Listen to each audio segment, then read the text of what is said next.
Bismillahirrahmanirrahim. Falaula iza balagatil khulqum.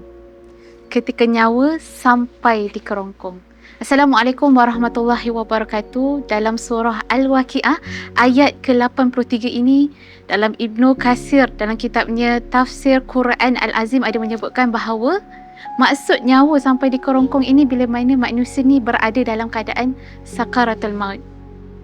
Allahu Akbar.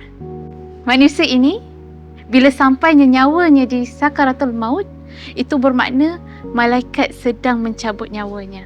Kita berada di ambang kematian. Daripada Al-Tabari pula menyatakan bahawa nyawa di kerongkong ini menunjukkan bahawa manusia ini sangat lemah. Dia tak ada upaya macam mana nak tarik balik nyawa dia. Dia tak ada kuasa untuk tarik semula sebab Allah dah kata itulah ajalnya. Dan daripada surah ini juga kita melihat bahawa betapa rendahnya manusia ini.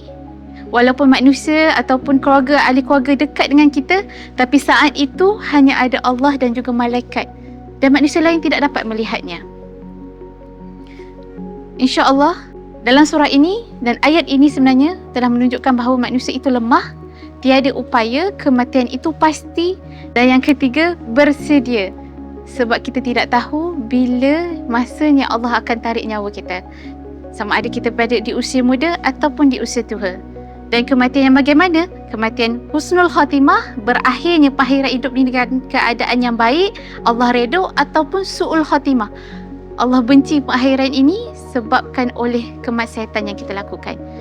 Ibu Rasulullah SAW, sebaik-baik umat, sebaik-baik manusia pun sekalipun, Allah berikan rasa sakit ketika sakaratul maut.